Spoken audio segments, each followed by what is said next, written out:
Mondays, speaking of going into work, Mondays I work from home, so Oh, okay. it's no big deal. Yes, there's no reason to So, call out. yeah, exactly. I can do the work from home from my computer. If I had to go in, if it was one of those type of gigs, it's a very distinct possibility I would call off. Because I'm just right now I'm hopped up on a lot of medication. Oh, all right, man. Well, if you got like if you're not feeling good Took a at any 45. point, just note that. Oh, I'll be good for the show for sure. So if I just mute so I can blow my nose. Yeah, and yeah, stuff. that understood. Completely But understand. that's it. So I got a good Ravens. times. I got a Ravens book to give away, hard copy too, with all the other stuff. I was gonna ask how you were doing. Is that the last one you got? No, I have two. I have two of these. Two more. Okay. I have one of the old ones that was like. The one with the collector's item. Yeah. with the misprint in the back. Yeah. What's up, Dale? Can you hear me? Can you hear me? Can you hear me? Can you hear me? Sound check. Sound check.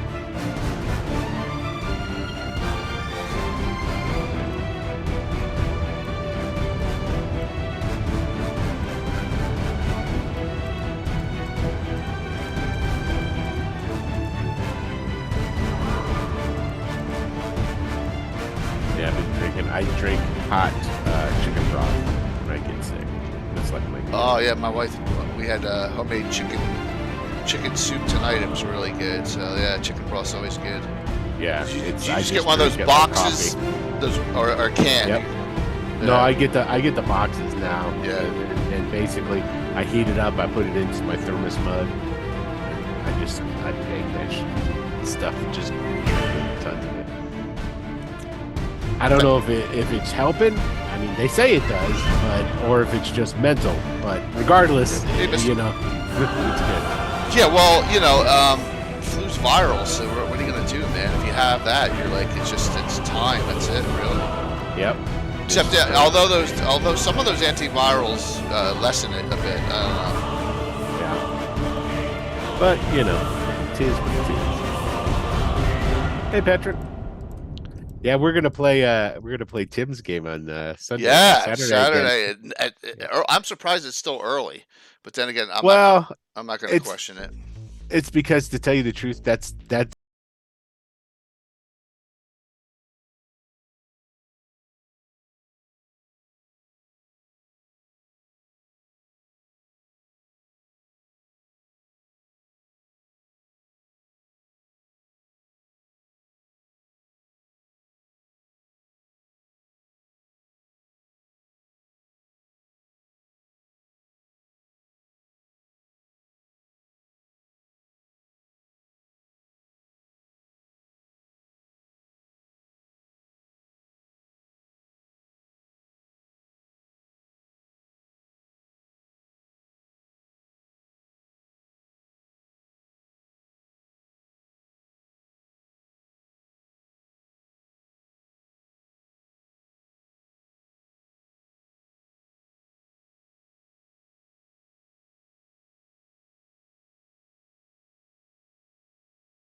To tell you the truth, I don't know if I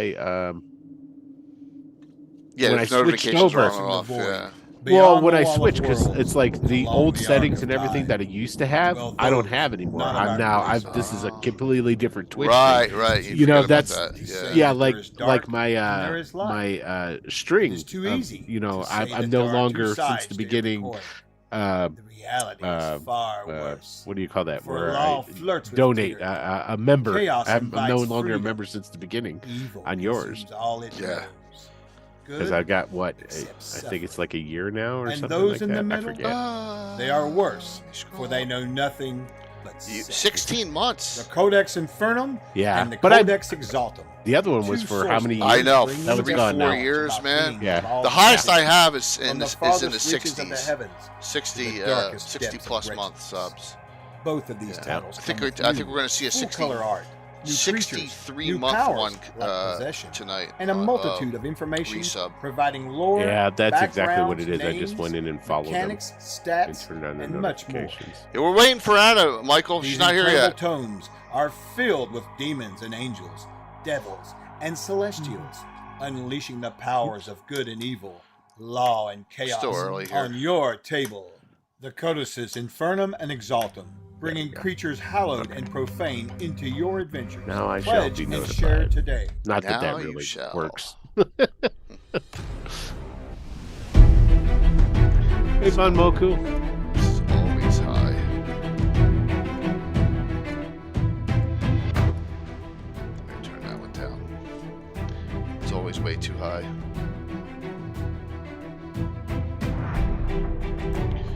All right. Seem to be good.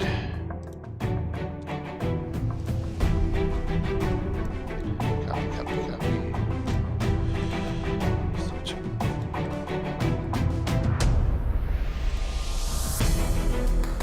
Hope everyone's doing well.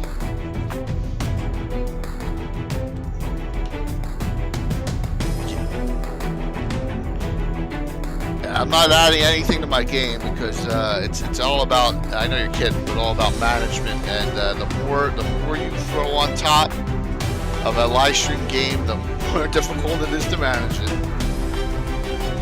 Boom, boom, boom. Yeah, that's why I keep it very simple with hero points.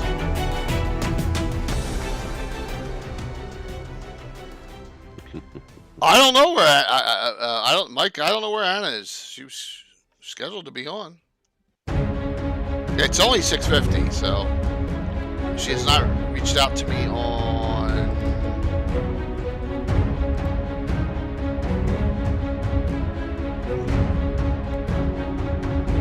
I know she played last night.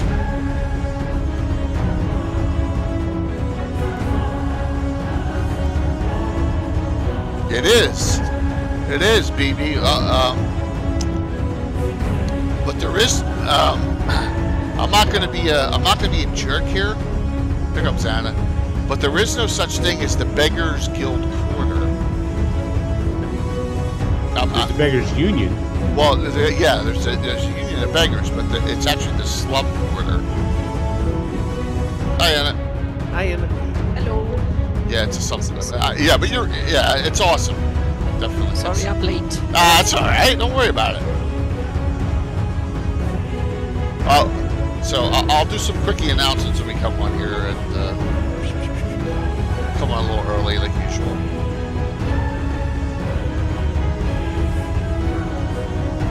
How was the game last night? It was fun. It was a lot of fun. Awesome. Yeah, and Carlos is amazing DM as always. His depictions of undeath and stuff was really, really cool. Really detailed and yeah. Mm-hmm. Yeah. That's good.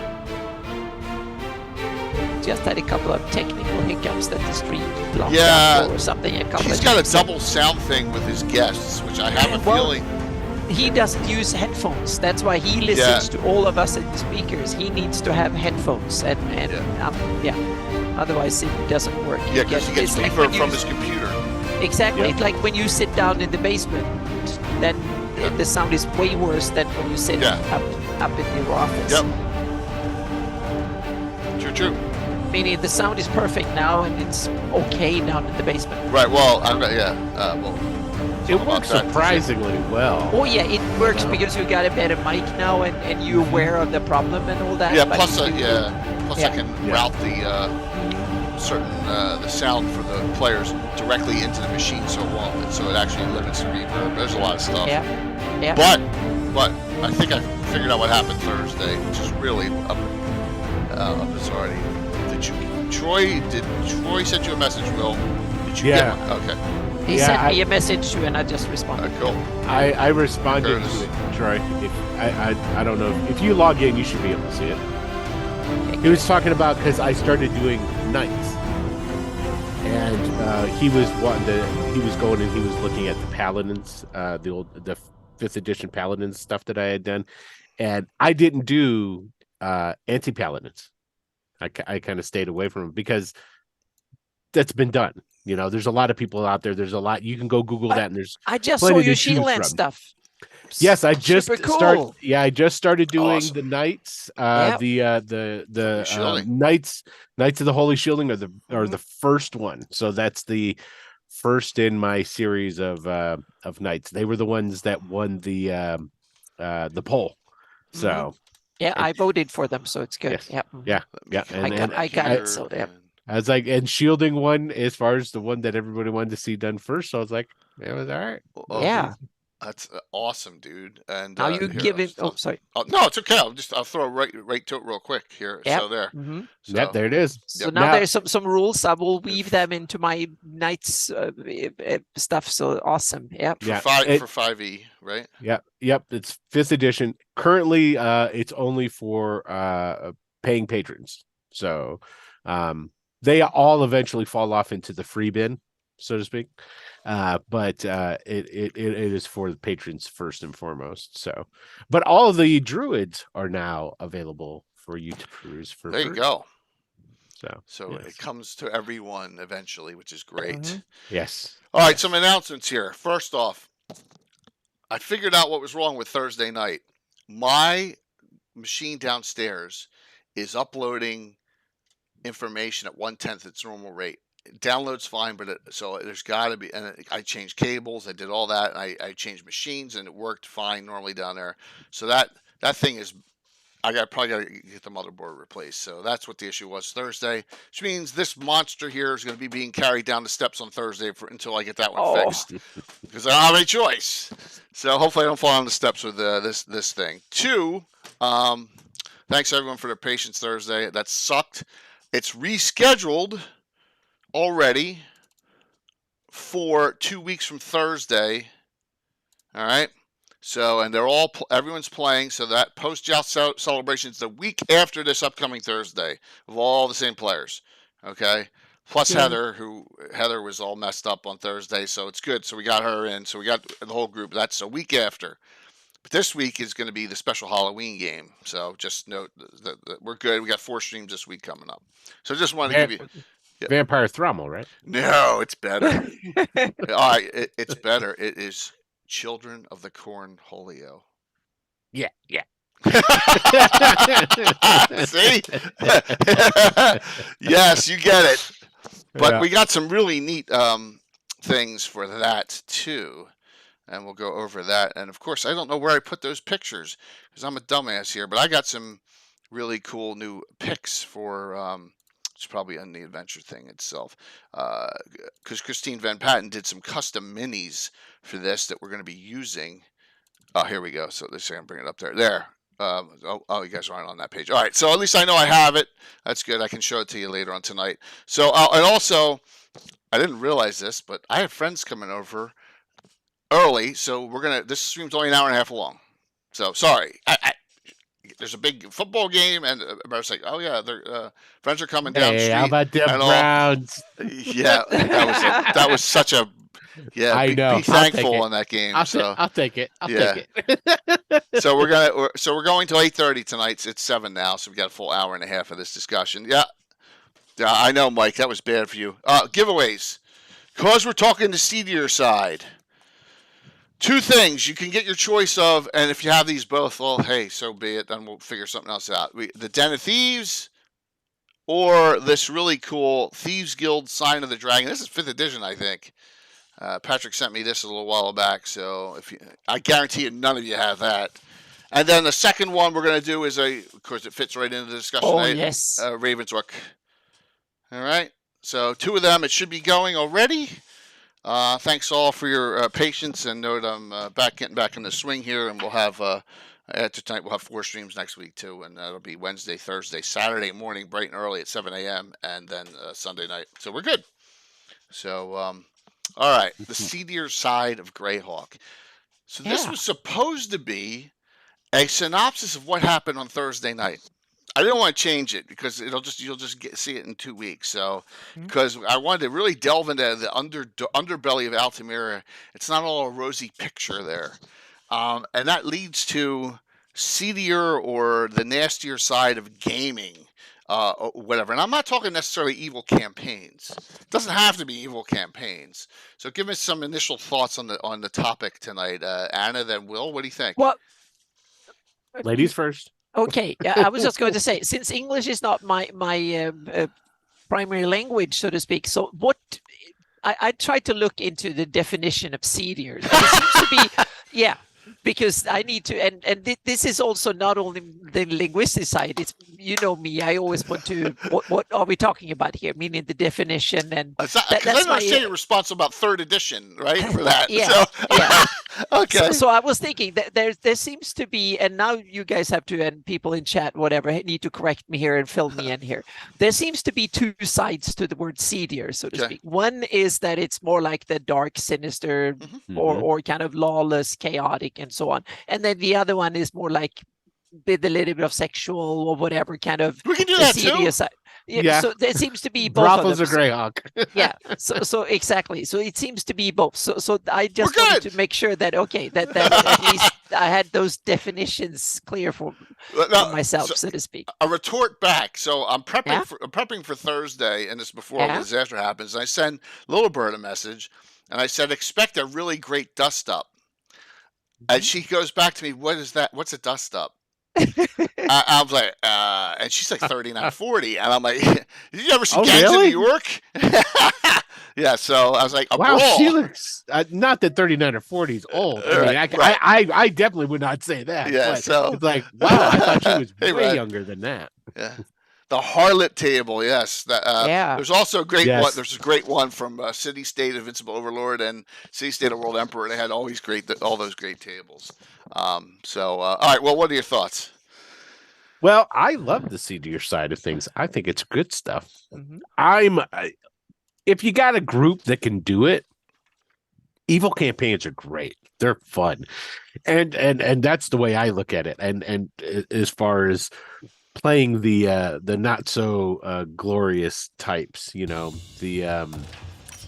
the Punisher. The Punisher's really good at the anti-hero. That's a great campaign if you can pull it off. Sure. But is he evil? According to some people, he is. Yeah. Thanks, man. Well, it's a close call on that. I mean, that's debatable. Is he an evil guy, or is he just on vengeance? I guess there's a lot of that discussion. You'd have to. That's one thing I would say that there's been. Now they started introducing stuff like that in 3rd edition. Because like 1st, 2nd edition, it was still really clean cut. You were good guys and you were doing good things, and the bad guys are for, necromancers. That's NPC class. You can't be that. Stuff like that. But it was starting in 3rd, 3.5 is where they started introducing that sort of stuff. And I like that they've continued on with the gray area of subclasses and archetypes, because 5th edition's got a bunch of them. And I think that's great that it's not so, because that was one of my, that like clerics, from 1st edition, I was like, well, why can't he use a sword? It's like, and I think I think it's a great point, and I think it goes even further, because in the earliest edition there were no rules for a lot of stuff, meaning it was just there, meaning there were necromancy, whatever. It took a long time into 2nd edition until we got rules were quantified. How do these things work and stuff? And that kind of came to fruition in third edition because everything had rules and so on. Meaning you could turn anything into a player character or a monster or whatever, so to speak. And I kind of like that monsters and weird NPCs or whatever, whether they're good or evil, should follow the same rules, meaning they should be able to follow the same laws of D&D physics or whatever, magic laws and stuff. So well, so I must be ahead of the curve. Oh, you go so far back that you're ahead of the curve. Yeah. I have had Necromancer PCs for 35 years. Right? I mean, we got Necromancer. You got them before they came out. Before the second edition, before that, people Necromancers came out. Now, no anti-paladin PCs, no Deathmaster PCs, but we even allow assassins in the game now with special approval and a reason for it. So and thank you all for the support there. Really appreciate it. Yeah, but that still leaves a ton of room, even not just talking about the evil, but for a lot of the nastier things that you could do. With the campaign setting, especially Greyhawk, because there's so much seediness in places, and I think it really came to me when this came out. Once again, my favorite publication of all time. The Great City Greyhawk box set. Just the crazy stuff that Carl Sargent and Rick Rose and Doug Niles put in these books. Factions, Folks, and Feuds, right? Yeah. That's the one book. And then, it's just, it's jam-packed full. Well, because there's personalities everywhere. That's what I like about it. Absolutely. Folk, Feud, and Factions. Let me just scroll down here. Yeah. I think one of the interesting aspects, and I think this example, Jay, ties into this, that seediness often needs a local flavor. It needs setting flavor. It's something that is folksy and tied into culture and stuff like that. It's not pure mechanics or anything. Absolutely. Meaning these things need to be tied into the flavor and the cool stuff. Meaning it's not super horror or anything like that. It's the folksy things that can happen at the tavern or next door or across the street or something. I was going to bring that up, as a matter of fact. Excuse me. The one thing that I hate is there's the Thieves. They're all called just the Thieves Guild, right? It's like, give them a name, give them some flavor. Like in Rook Roost or Ravensrook, they're called the Congress. And the reason I chose the Congress is because it's another name for a group of ravens, right? Is a Congress. Do you remember what page that's on? Awesome. Yep. I have it here. I do know that Alara Morningstar, who is the head of the Congress, her NPC description or bio, that's on 62. It should be 62. She's first on the page there. Got it. So, and basically, it was, how does the Thieves Guild tie into the city, and what are their relationships with all the people in the city? So, like here, Arnold Mash, not Arnold Mash, it's Aaron Toth, which is, again, it's Mortoth in Greyhawk. I guess I probably shouldn't say that, but no, that's all right. But he's a Cambion. He's a half demon, and he doesn't like Ayus. So his interpretation and his dealings with the people in the city are going to be vastly different than if he is a loyal follower of Ayus. No, he doesn't like Ayus, and so he's got good relationships with different factions within the city because they see him as like the bulwark between what happened to I think it's Infest or the town just a little bit off, which was obliterated by them because they stood up to him. It was the Jorhasi's capital, Kinmeet. I think Kinmeet. That's it. they don't want that to happen, you know? So it's like, hey, if this guy's still in good, we'll be in good with him. But it's things like that. They should have a name. They should have a flavor. You know, why are that and how do they deal with things? And then the types of work that you can get through them should be all dictated off of that. I find way too often, if you go through any of like old school stuff, you know, hell, not just old school stuff, even stuff that comes out today, for the most part, it's very generic. It's the Thieves Guild. They don't do anything else with it. I think that's such a lost opportunity. There's a lot of lost opportunities, but there's the possibility for us to take the opportunities and advance them, and that's where I literally fell in love with this when it came out, just because I was like, wow, I would have never thought of that on my own. Now I can, but it took me time to think about. Like this sets up in the Free City Greyhawk how a guild is set up in quarters, with masters in the quarters, and you know, if you're running the entire city, with the exception of the slum quarter, right? And it tells you about all the leaders in each quarter, and when you get down here to the river quarter, right here, you find out. And this is where we ran this, and this is years ago, but we ran this entire, and thank you for that hype train, everyone, campaign out here, talking about, the Thomas Rotic and Sharon Massandier. They're both they want to overthrow the guild leadership in Greyhawk, right? They want to take over, and this is a great little way that you can have a Thieves Guild group.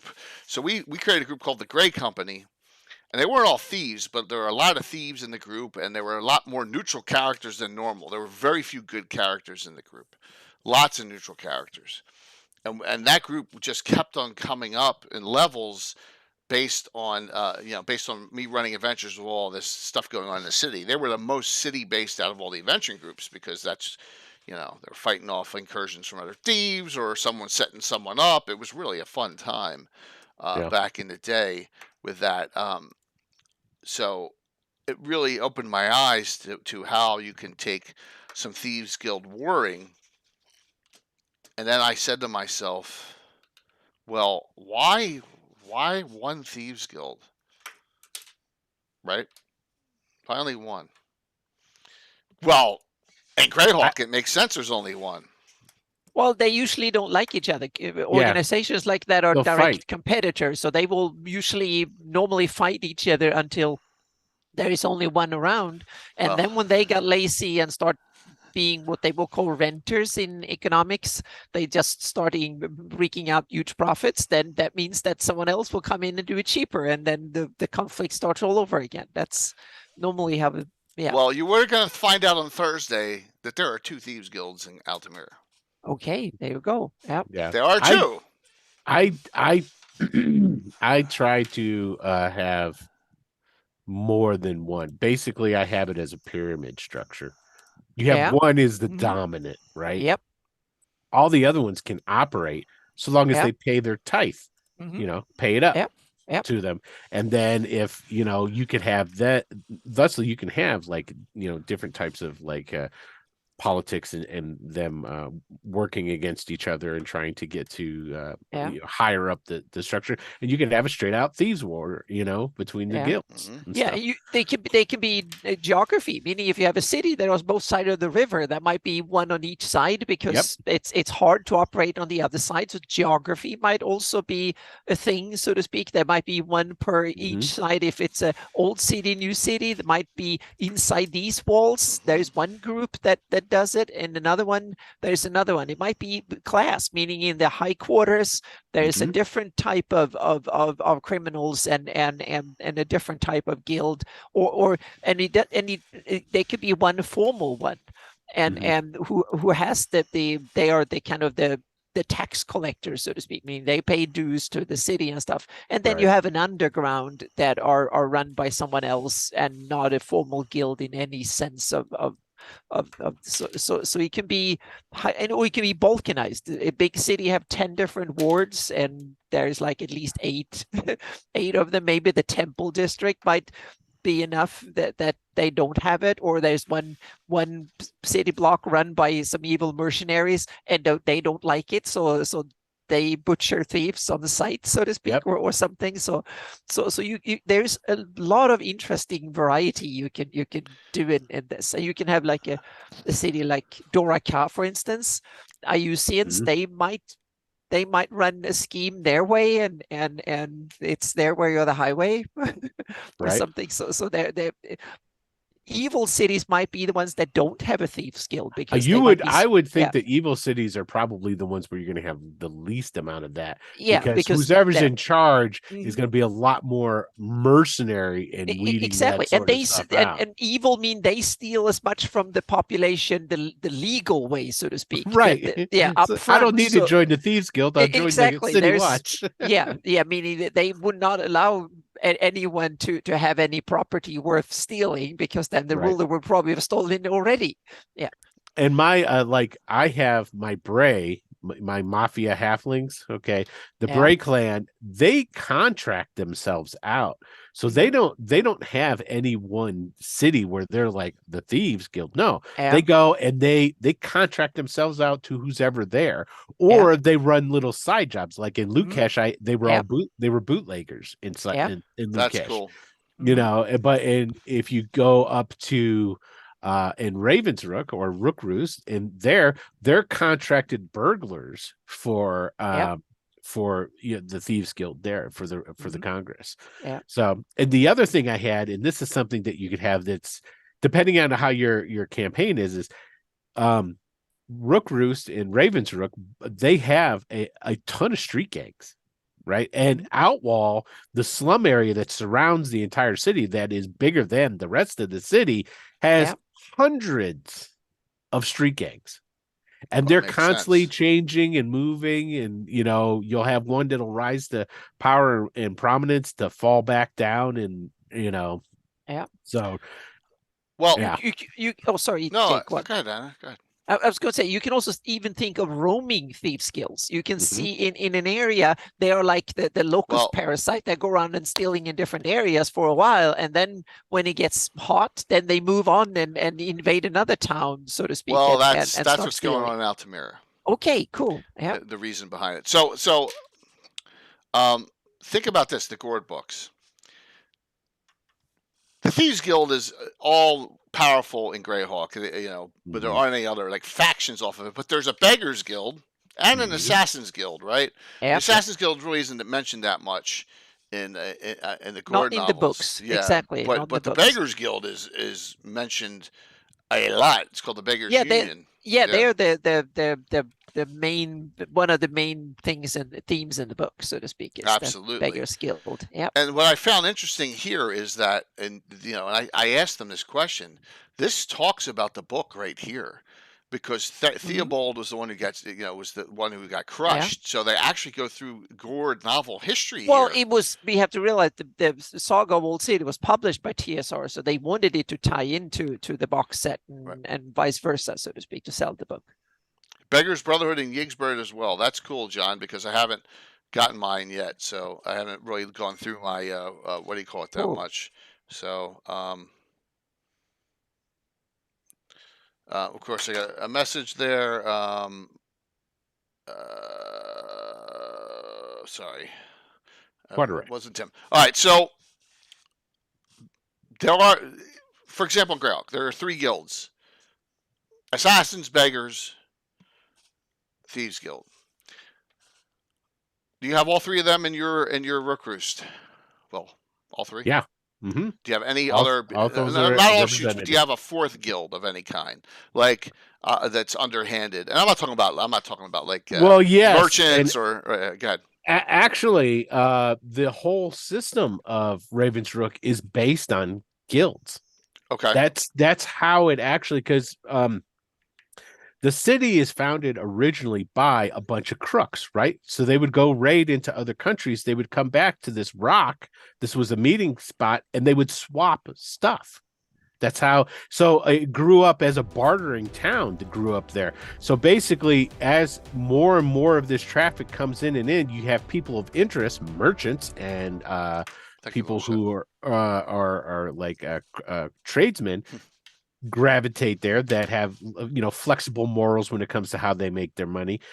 And so they needed some sort of stability for the town. Otherwise, it's chaos and it's run by a bunch of crooks. So all the guilds bonded together, and that's in the city. You're either a gilded member of the city or you're ungilded, and that means that you belong to one of the guilds, and there are a bunch of them. So you've got like the mercenaries guild, you've got there's the guild for the apothecaries, there's the wizards guild. There is a ton of guilds within the city, and that's how it's worked. The innermost city areas of the city, the only way you get in is if you're a gilded member. Each guild has a little token too that they can show, saying, "Look, I'm part of the guild." Yeah, you can always see like you're a citizen, because that gives you That's like exactly voting rights, and you can speak Yes. up on yearly meetings or monthly meetings and stuff like Exactly. that. So yeah. Exactly. And you can be a member in more than one guild, but that will limit your ability to rise within said guilds if people Yeah, but know it that also you have costs you a multiple- lot of money, because Yeah. that's usually the way you have to pay your dues to get the Yeah. status. Yeah.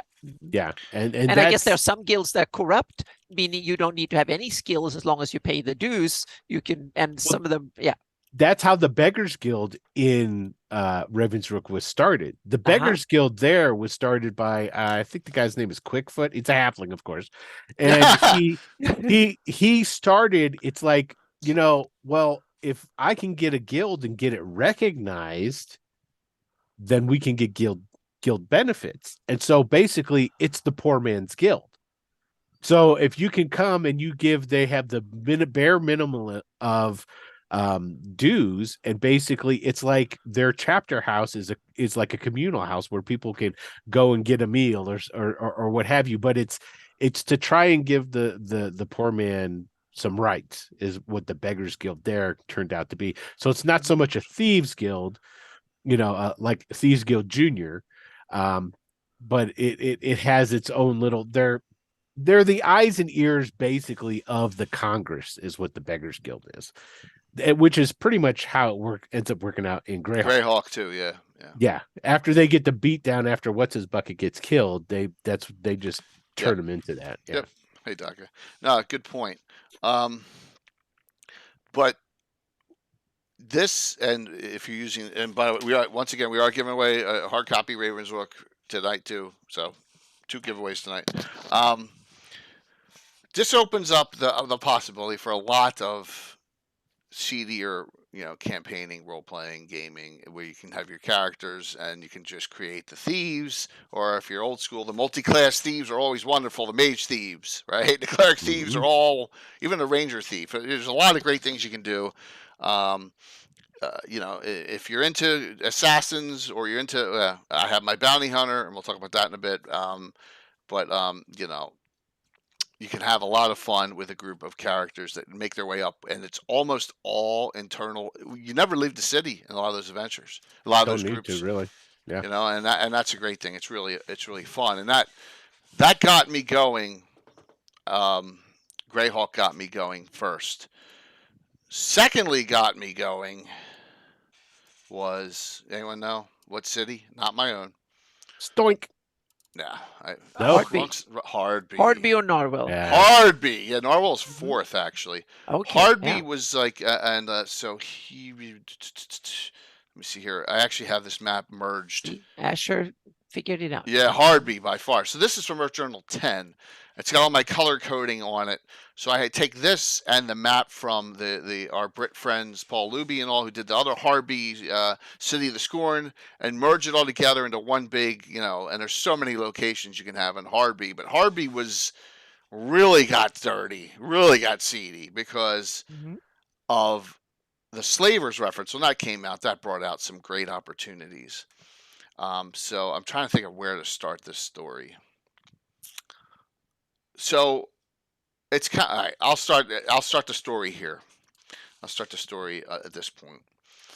Adventure 849 was when now Michael Baton, we've all talked about that, the specialty priest of Zilchis,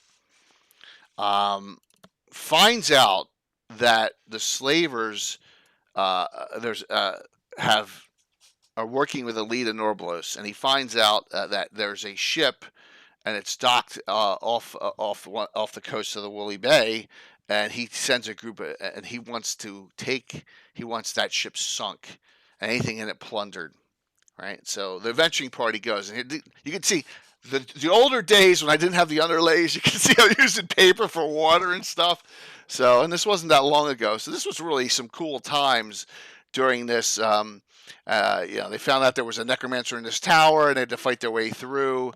And they get to the end, and they capture the ship. And I forget the name of the ship, and they find even one of those rare cannons, Anna. And the reason I did that is because it's hard to destroy, and I wanted evidence. So they take the cannon because, ooh. And then Michael shows up in a teleport. He shows up and he goes, all right, now do what I told you to do. And that's eliminate all of the evidence and eliminate anyone here. And now most of all slavers are dead. And he goes, you didn't listen to me. You got to kill all the captives too. Do you have a plan? Is it magic destruction to make a destruction spell so Yeah. that you dust? And, he wants all of the captives they just freed dead too, because he wants now this is a lawful neutral clerk as Zilchus, because he's so intent on this word not getting out what happened. Yeah, and teleport the body, but before and somewhere, and then he kill wants them in another dimension or something. Yeah. all the people that they have freed dead, and they say no, we're not doing that. So you got my dirty mind going here. Producer. I was like, how do you do that in a fantasy world? This is interesting. This is good seed for an adventure. Yeah. So they release all the prisoners, right? And they release a couple of them are wealthy merchants, and of course someone talks, and that starts the Harby War. And that's where we go from this to shit burning all over the place. Here we go. As the war continues in Harby, and this was fun. We did these all live stream, right? Alita's group, all her thugs. She got all the dock people, all the dock workers are attacking them, because the unions under the thumb here. You can see a bunch of thugs here just lit this ship on the Vigilance on fire. And this is the Anna. This is the legendary fight where Tim brought his band on his band over, and the whole band got slaughtered. Yep. Yeah. So all sorts of fighting going on here. Elementals being summoned, thugs everywhere. But the worst of it was, and these are great picks. Alita and her thugs take the Church of Zilchus, lock everyone inside, and burn it to the ground. Yeah, see. Thank you, Ronald. Yep, thank you. So the only bad thing was the fire caught across the street and burned down multiple buildings. Could have one of Bill's player characters' houses. He was pissed off. So half that area, that whole block, burned down to the ground. I think one of them survived. One person got out, but was horribly burned and all. But yeah, so this war went on for a long time with back and forth until Michael was beheaded at a bar live stream and killed by. Yeah, is he back yet? As a revenant? Yes. Okay, good. Yeah, he's on.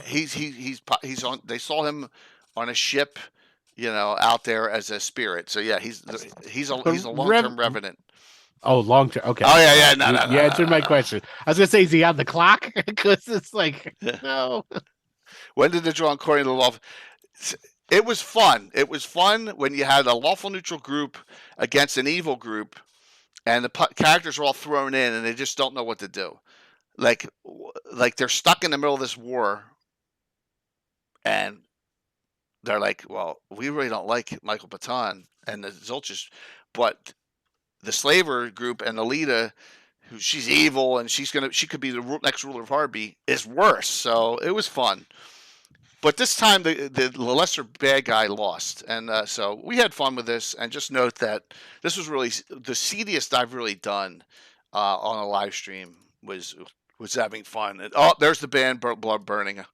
I forgot that. There we go. There's Tim's character's band he brought on, and fireball hit them and burned them and killed them all. Yeah, that was fun. What was the name of the band?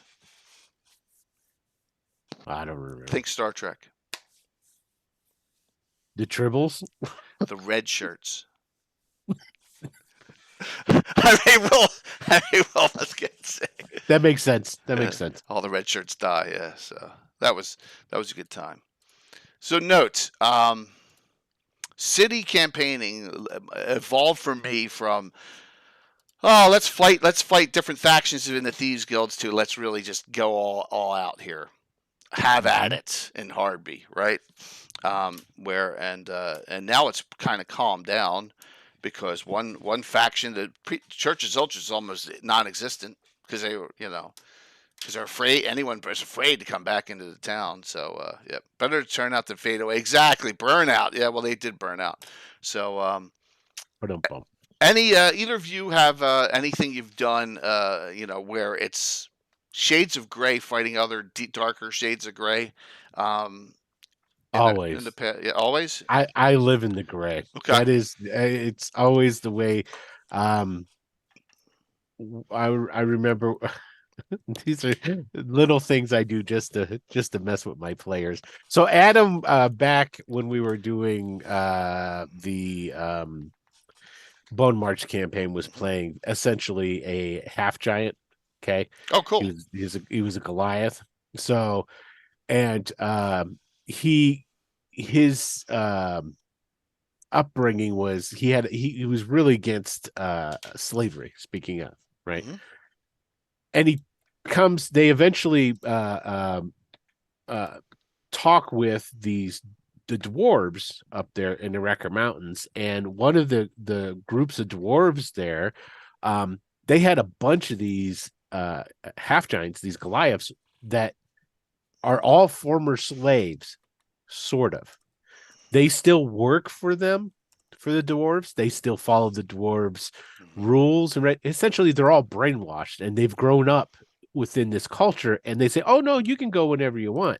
And they all wore the old shackles. They wore the old shackles as reminders of, and they would tell us oh no, these are reminders of when we used to be oppressed. Oh, excuse me, I got to go dig over here for the movie. And then he spent so much time trying to convince them. It's no, they're enslaving you. You need to get, and that whole thing I just threw in there was just to mess with Adam. But it was they were treated well. They weren't being mistreated or anything. And essentially he was okay, well, they don't see it this way. And he was well, I need to convince them. And, and they didn't want to be convinced. And it's he eventually backed down, but he was almost to the point where he's well, we're going to have to brainwash these guys back in return so that they can rebel. Yeah. But he eventually backed down and he ended up not doing anything. So, wow. But yeah. And I think everything is better when it's gray. I think when some just straight up black and white is good, especially if you just want clear cut answers, but always having the situations that the characters are in, it's more memorable when they still have to sacrifice something, than if it's just we pick the right way and then it's all good, I like gray interspersed within a good versus evil campaign, showing that there's other things going on. Because with the Order of Evil campaign, good guys against the evil, the Pomars, IUs, all the other baddies out there. But then having this where, with 27 adventuring groups, you can do this kind of stuff. You can throw it. I mean, and the same thing with Norwell. Norwell's not, the headhunters are not all goody goodies, right? So it's another thing. But different styles and with different DMs, I can understand. And when you read through this, you can see, there ain't paladins really roaming around here. Right? There's a couple. there is Arnold. One of the first guys in there. When you go to the important people. Arnold Marsh is the leader of the Burundian rebels. And then you've got there's also there's a contingency of people from the Shieldlands that are in there stirring up trouble. There's the Horn Society, which, there you go, that's the gray guys. They're there to basically mess with Ayus in retaliation for what he had done to. So I want to ask you something. Is that published source, or did you add that in? Because I love that. That is the Horn Society is mine. I added the Horn Society. I love that. Yeah. Basically what I did is, and I wrote an article, and I forget which Orith journal it was, essentially outlining what the remnants of, because it shows which of the 13 on their main council were killed. Not all of them were killed. There were the missing ones. So all I did is I took those who were missing ones and I turned them into, well, they're the ones who are out there, and they're the ones who are going to turn the Horn Society into a secret society now, because they don't have the power to fight against for them. I can't find them in here because I don't know where anything is. So if you know what page they were on, Will. That's all right. Which one you want me to? That group, the Horn Society group. Horn Society? Okay, so that would be, hold on. Let's see here. So it's really good. Here, it'll take me a second, but let me find it. Anna can. Yeah, Anna. So on this gray versus grayer, or gray versus dark. Well, I have one from my current campaign called Uddard. He is one that I introduced early on. He is a son of Molag. He was born in Molag. He's like about 40 years old, or 38, 40 years old. And he was born on the streets of Molag, and he was a good urchin, so to speak, and started to rise to prominence among the gangs and whatever in his teenage years. So he got recruited by the High Rocks to do errands and stuff for them in his late teens, and he became a really good fighter and started to run schemes and stuff for the Horn Society and Molag, and he fought in almost every war that Horn Society was involved in for over 20 years, and so he's now a level 13 fighter, and he's basically a thug. He can sneak attack and he can skulk a little bit, and he's damn good at basically doing all types of violence. But now he feels like he'd done enough, so to speak. He fought in so many wars, and he realized that I'm probably going to grow old and not be the best one around anymore. So he's flexible, so to speak. He's not purely evil. He did it more in the beginning to survive, and then it was more like it was fun and challenging and stuff. And then he started to figure out how the world works, so to speak. And not that, I wouldn't say he had moral qualms, but he was more like that maybe I should not be part of this machinery because it kills everybody involved. And if I want to survive and be, he realized he might survive to old age, and that kind of softened him up a little bit. So then when Ayus took over and Horn Society went underground, he took the chance and simply said, well, I want to serve as a right hand of an ambassador somewhere. So he got to serve in Greyhawk a couple of years as a kind of head enforcer for a trading house that the Horn Society used in order to, as part of their covert operation, so to speak. And he ran that, and then the Horn Society started setting up shop against Ayus. And so when Ayus offered to, because Ayus needed to start trading with the rest of the world, and no one wanted to trade with him in order to boost the economy. So he set up satellite states, and one of them was the barony of Axport. So Ayus basically rented out the barony. Anyone wants to pay me a lot of money, you can set up shop and be your own little lord there and trade with the rest of the world and trade with me. It's very lucrative. And the Horn Society put in a good bid on doing it. So So they got the franchise, so to speak. So one of their Nice. lords became the new Baron of Export, and Uddard became his chief henchman, so to speak, or like commander-in-chief, so to speak. So he runs the business. And then he got assigned Delort, and he doesn't like Ayusian priests much because they're nosy and they go around putting and cause a lot of problems, and they kill citizens and enslave. And it's not that he's against slavery; it's just that it's impractical. People work better when they're paid and so on and so forth, and they tend to be see, he's pragmatically good, so to speak, not for moral reasons, but for pragmatic reasons, because it Right. works better.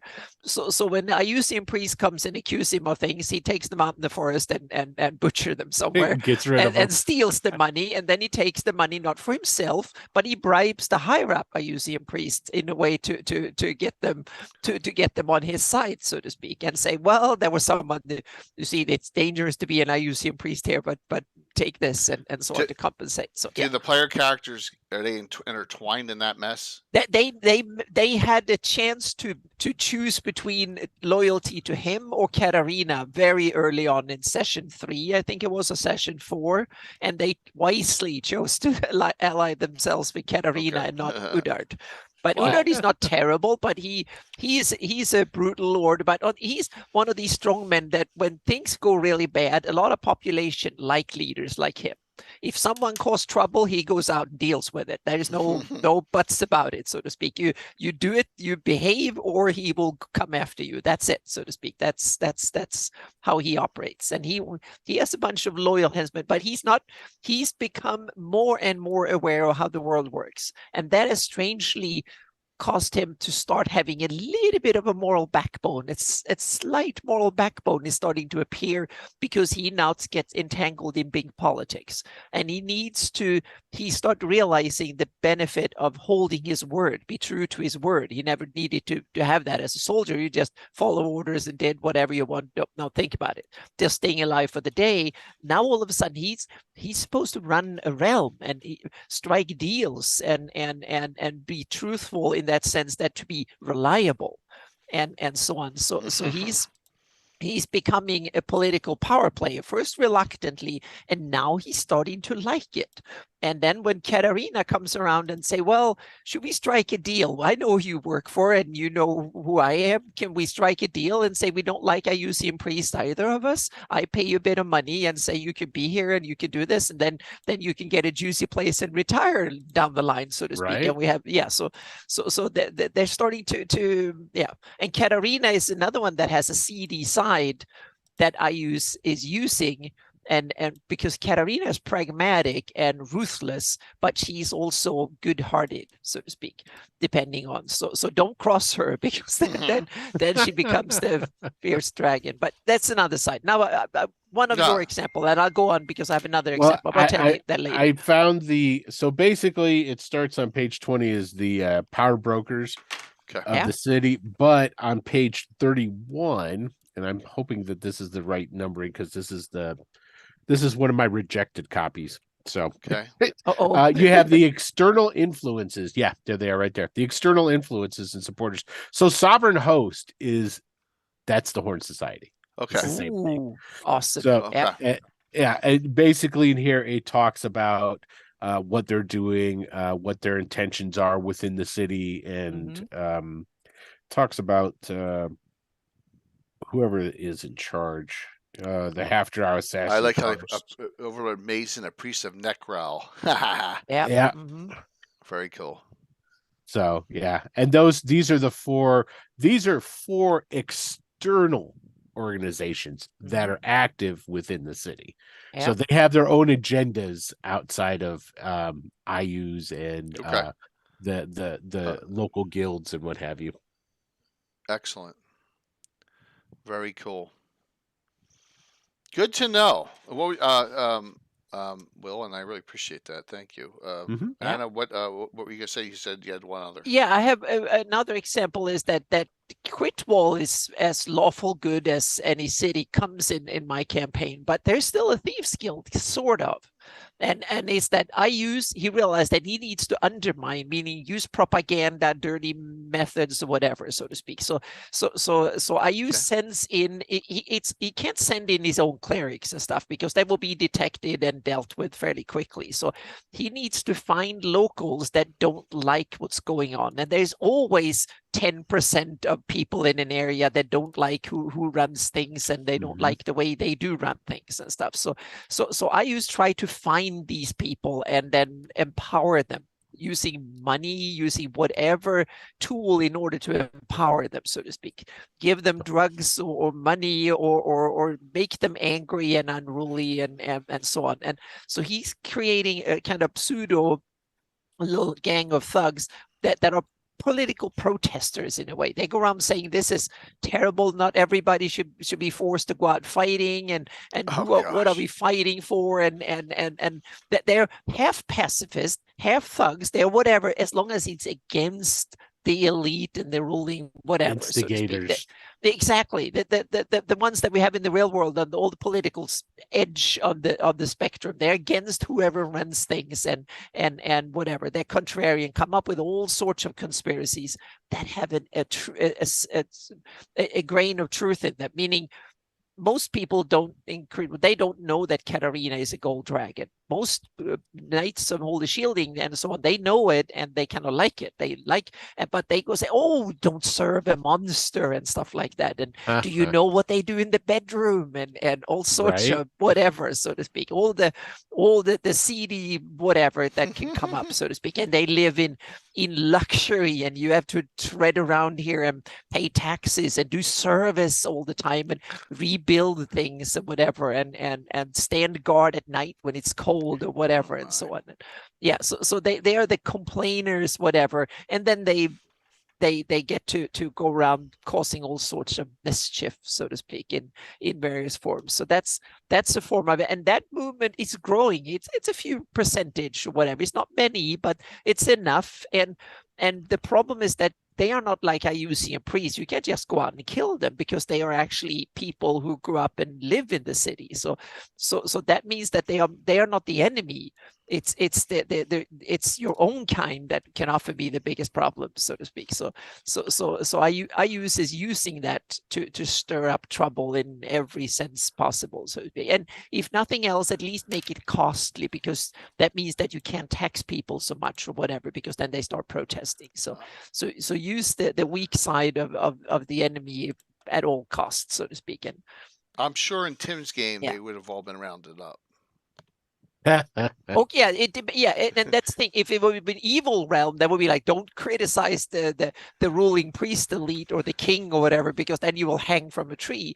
But Katarina is a good ruler, so she knows that a little bit of protest is good. It lubricates society a bit, so a little bit. And it's always good to know where your enemies are, so hold them close, so to speak. So she invites them in and talks to them and stuff, so she can know who they are and then try to track them. So it's a give and take, so to speak, and yeah, political, but it's something that Ayus tries to get to, and it's a way of seizing the temperature of the so he has his spies and stuff, but they're not the outright spies you might assume, so to speak. It tries to have a lot of meaning it's hard in a city that has that many paladins and clerics and stuff. They can do all sorts of mind reading magic, divinations and whatever. It's hard, so to speak. So, and also now the population is very homogeneous. It's only the loyal ones that are left over, because the other ones have fled or been killed. Exactly. So they're or turn undead. Yeah. So that means that that makes it hard to spy or cause trouble, so to speak. But they are on the edges, because then they have the really seedy life in Critwall is not happening within the walls. It happens outside the city defenses, a couple of miles away. There are refugee camps. There are people that have fled that haven't been accepted in yet. They are unruly and difficult and whatnot, and that's where some of the worst life happens, because these are refugees that no one trusts. Ayus and others want to get rid of. He wants to enslave them and send them home, but they want to flee. But the problem is that they haven't been vetted, so to speak, and the Shieldlanders, they don't trust them yet. So they round them up, put them in camps, and say you have to live here in 6 months, and we get a chance to talk to you and see who you are. And so we don't let in IUCN scum or stuff like that. We have so that in Altamira. We have that in the slum area. Yep. So it's up, too. Yeah, but they move the slum outside in camps on the border. Yeah, in borderlands, so to speak, and then they move them. That's the way to do it. Yeah, That's the way to do it. Mm-hmm. It's hard, so to speak, and I try to think, meaning how do you solve a refugee crisis in a fantasy world where you have magic and you have to deal with demons and priests that can wield magic and influence people and That's an easy answer. Yeah, and a lot of stuff like that. So yeah, I have the boogeyman of Altamira. Yeah, but you also need they also need these people are needed in Shieldlands. Shieldlands need more sons and daughters, and they need more soldiers and stuff like that. So you can't just dismiss and send everybody home, because then you're as bad as I use, maybe even worse. So it's one of these moral conundrums, so to speak. And I love these gray area. You exactly. Might say? Yeah, Yes. I love to dig into these in a fantasy situation. What do you do in a fantasy world to solve these issues? Yeah, and make it interesting game wise too. So I was thinking my characters might be able to have to manage one of these camps. Was one of the duties they might end up doing, and then they have to deal with really seedy, meaning I use sending people to cause mayhem or whatever, and then you have true refugees and others who are just fleeing and so on. So you have from the best to the worst in a little confine that gets raided by hobgoblins one day, and they have to be there defending it and stuff. But I thought that might be a little bit too testing morally. Yeah. That might. I was thinking in this day and age that might not be good therapy. That's where contagion spells. Exactly. It might be a little bit too tough, so to speak. So yeah. But if you want to go into the Seedier side, literally, so to speak, on the dark seedy side, you set them to run a frontier place, something like that, when things get really bad. Yeah. There was a game called Thieves Guild. It was a D&D first edition AD&D Thieves knockoff. World? Nope. Thieves Guild. Thieves Guild. Oh, I never heard of that one. Yeah. Yeah, it had 2 editions. Second edition was a really cool looking box set. Yeah. And you can still get a lot of that material still from different worlds online. And it's got like I was just taking a look at them because I bought a bunch of these back in the day, where Thieves Guild number 2 was all about robbing crypts and mines. Thieves Guild 3 was all about the Duke's dress ball and infiltrating, and it had rules for all this sort of like how to steal things and infiltrate, and it had rules because this is back during AD&D, so there weren't like really rules for this. So they were introducing rules for all these different ways to be a scoundrel. Yeah. So the everything is looks like just about everything is still available except for the core rules, which you really don't need. If you're playing AD&D, you could buy all these supplements. They're only like $6 a pop, $6 to $9 a pop, and you could use those. And then each one has like adventure, and it has like additional rules and stuff. That's cool. So yeah, it's super cool. I'll put a link to it. In the please chat. do. So that leads us to what was supposed to happen Thursday, but due to my computer doing Anna, the Ethernet, it was only uploading at 1/10 its normal speed. It's bizarre. I guess the Ethernet connection. You should check both the cable and the switch or the connection at the other end. If you have the same problem with another computer, it's not your computer. It's just it's a computer. I checked it all. Yep. It's a computer, so it's probably on the motherboard because that's connected. I'm going to have to get a new motherboard. Yep. So that's what I mean. I'm going to have to check new drivers too, because it might be. I did all that. I did all that. Yeah. My theory is that the Ethernet connection, something went bad on it. Now I got to haul this thing down the steps on Thursdays for the next couple of weeks. We'll see. As long as I don't fall down the steps. All right, so Well, you've got plenty of time now, though, Jay. Yeah, Yeah, exactly. Yeah, now you can do stuff like this. Yeah. So I'm going to let people in on I'm just going to go over the synopsis here. Like, what the heck's going on? This is on the jousting field. Well, this is a big fight between the two thieves guilds, and this is what's going to happen in 2 weeks. We're going to come back to this in 2 Thursdays. This is the post-joust celebration. So how did we get here? I'll tell a quick story. Before Altamira even existed, really, way back in the day, we had, and Tim's always talking about this live, we did a lot of Highport one-on-one adventuring where Tim had his character Skeeve. Now, everyone may know, you ripped that off from the Myth series. Well, we were younger back then, so it's in the 80s. Okay. And so Tim's character Skeeve has a guild of thieves. So Alan wanted to get in on this, so he had his character Sam as halfling create a guild of thieves. Also in Highport, a bunch of demi-humans.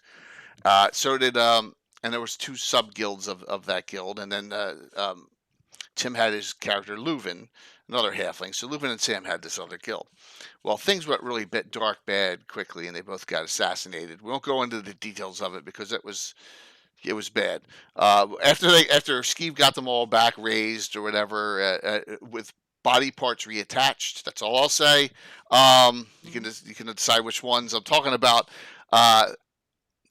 Sam fled and left all his thieves there in Highport. Well, he had one thief named Lord Drarius the Deposed, who was a dual-class human cavalier/thief. He lost all his money gambling. He was a drunk. A cavalier/thief? Yes. Is that even allowed? Sure. Isn't that a moral vacuum between those two big? Oh, no. Okay. No. He was a cavalier, and he made it up to like 7th then he level. abandoned his life. And then he became- lost all his money, became titleless, and he had nowhere to go, so he became a thief. He was a terrible thief. Terrible. So terrible that when he failed at pickpocket someone, he would dislocate their shoulder or break their arm, right? And that's what he would do. That's an awesome character. Yes, it's one of my all-time best makes of a character, Lord Drarius the Deposed. So, but Sam left and just left them all to their own fending, and just left them. Well, Lord Drarius the Deposed is a typical chaotic, neutral son of a bitch. He's going to remember that. He's going to dedicate, and he dedicated his life. I'm going to get this guy, and he dedicated his life to hence 25 years later, there's a new thieves guild in Altamira with an unknown guildmaster. This unknown guildmaster does not allow any small individuals in the guild at all. In fact, they're kind of beat up, hunted. Right? I wonder who it is. So. This guild has been in Altamira for a while now, has gained a lot of power. And guess who the guildmaster is? Well, the guildmaster is Lord. Yes, and he's like it's the opposed guy. Yes, absolutely. So he's like 13th level thief now, after all these years. And he's gonna Sam. He's got his revenge plan on Sam. He's also his best friend Sam has been Boyd has been, I'm giving you guys a lot of secrets, okay? Has been alignment changed with a helm of opposite alignment. And now and he's taking all the people in the Beggars Guild, all the people in the slums, and he's been kidnapping them in the middle of the night and doing experiments on them in his basement. Because you got to do what you got to do. He's a cleric illusionist. So death fogs and all that. So there you go. So all this is building up. But to the rescue comes Roger Moore. Does anyone know where I'm going here? Roger Moore has a little secret organization that's published source. Led by. It's the halflings. Don't mess with halflings, man. They're bad. Our wonderful You've Been Had. Right? Oh, yep. So if we go now, yes, that's an awesome sketch. That's the best sketch ever. So yes, so this is one thing I got. Yes, it is. So here is You've Been Had. This is Dragon 60. So You've Been Had and his crew of small folk. And if you read the last paragraph of this, and this is, by the way, this is Midgets in the Earth by Roger Moore. So you got 80 little daddy Snitman. Which dragon was it? Dragon 60, one of the best. It's Okay, got the thank gods you. of the elves and all that. So this has got the Kobold Commandos in it for the first time. This is what this is: the Kobold Commandos and Yuban Had and Mork the Orc. Okay, so there you go. There are your 3 things out of this article, and this is like Roger Moore Gold. This was meant to be a joke, but of course, Yuban Had has been our campaign since this article came out years and years ago. All right, so here's what, if you read through this, in his spare time, Yuban serves as the leader for a special interest group he founded, Spunk, the Short People's Union for Nefarious Kleptomania. Okay, so I understand why I have to change this now in the box set, because it's in a dragon. I can't use it. I got to change it. So look, a group. Dwarves, gnomes, halflings, kobolds, leprechauns, brownies, pixies, sprites, backracks, and raccoons. But you got to appreciate they have members greet one another with secret handshakes and remarks like "feeling low today." I mean, it's just Roger at his best. So Spunk is in town now because of the treatment that the halflings and the gnomes and all are getting. So that is why you see a bunch of small people fighting a bunch of larger people here in this picture. So you will. Is that a Holloway art? Is that really Holloway that you've been had? I would be surprised. Oh yeah, that's Holloway. Yeah, that's Holloway, 100%. Yeah. So note that this. You'll get more into this. And it's all pre. There's going to be some partying going on. Post joust, the winners are going to be there, but you'll get to see this develop in the course of one night. So now, Little Bird will figure out where the dust up is, because that's what's going to be. There's going to be a big dust up here. And I just wanted to show what's going on behind the scenes here. Guild in the World I play is called "Your Pockets Are My Pockets Too." That's good too. That's a good one. Yeah, Jeff. Yeah, that's a good one too. But I wanted to come up. Spunk is So we'll figure it out. I don't. Oh, that's a good one, Scott. Why Pamped? We'll figure out the name and go from there at some point in the future. But just note that that's what was going to happen Thursday. But we'll continue in 2 weeks. We'll get back to this, and we'll see. We'll see what happens in the course of this fight. Everyone will be playing one character, and we'll have some. There are some Spunk secret agents for player characters that'll come out now. Who's actually been a Spunk secret agent all this time. So that is my idea of 2 thieves guilds going at it in Altamira, because you got one. Who knows if Spunk's going to stick around if they defeat the baddie Lord Drarius to depose. Well, he's not going to beat him. I got to put this damn box set out, so he ain't going away anytime soon. I can't, right? So just note that this is going to lead to more fun, also lead to some other things. And there's another. Go ahead, Bill. Will. I was going to say you could always have the Renee coming to town too. No, I can't. I'm trying to quit. I can't. You tried to quit. I can't deal with the Rennie. I can't deal with the Rennie in Altamira. You have to settle with the Atloy instead, or something. Yeah, I can't. I got enough. I don't want the Rennie, and I don't want no Scarlet Brotherhood and no Rennie anywhere to be found. That'd be great. You can have a battle. Answer. Yeah, that was the best answer ever. I'm trying to quit. Yeah, thank you, Anna. I can't. I can't do it. That was so good. I can't. It's just there's so many stories. Hey, old world, good to see you. There's so many things I can deal with, and I got enough going on. Plus, we got the Servants of the Sun coming up in the Sus Twilight Forest. You'll see all that probably during the fundraiser event. I think I'm gonna do something with that. So we'll talk about that later. So note, there's also another place of ill repute in Altamira that where Anna's question on what Seedier meant, and that was taken from it's franchised now. Are we talking poultry here soon? Well, we're talking body part poultry? Yeah, we're talking feathers. Yeah. It was originally in Diamond Lake, but since I'm not doing it, I can't write a Diamond Lake box set. I pilfered the original location, which was here in Diamond Lake. So you started franchise, yeah. Yeah, and they're franchising it out, and so the tickling feather is going, and Anna has it on the map too, I believe. The tickling feather. Yeah, I started to map that little part there. Yes. Yeah. So we'll have the House of Ill Repute. The tickling feather is now in Altamira. So Yuban Had went from town to town proclaiming. Yes, it's hysterical, Bent. the high gives Yuban Had has not made an appearance yet that they know in Altamira. So once when Yuban Had makes an appearance in the city, then all hell's going to break loose. He's a 20th level halfling, okay, with psionics and all the other crap he has. So it's just that article is hysterical. Read that. The ringleader fell from a second-story window twice. It's just like, I mean, it's really, it's Roger Moore at his best. So, really a funny article. And just so, he's always been in our campaign going way back, but now Spunk has he's a nasty character. But I'll have to change the name. I'm going to ask Roger Moore what so you've been had to come up with a name. There you go. I just don't want trouble with the box. I don't want anyone saying there's something from.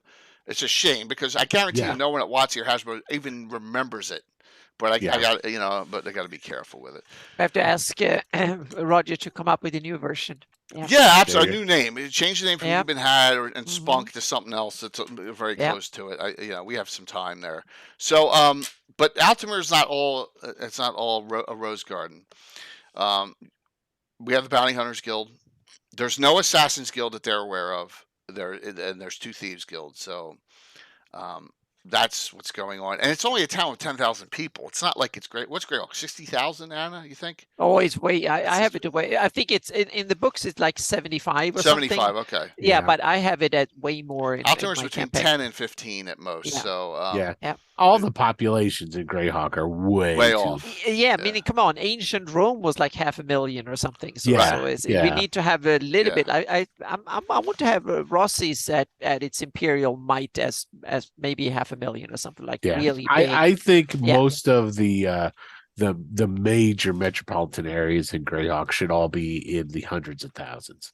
Yeah, a couple of the big ones, so to speak. Meaning Relmord should be 150 or 200, or Rel Devon, the big one, Rel Astra. These big old established cities that have been around for 1,000 years or something. They should be high. And Greyhawk and Diver should be at least up in the 100,000s. The capital of Keelan too, I would think. Exactly. Right? Neoldra should be.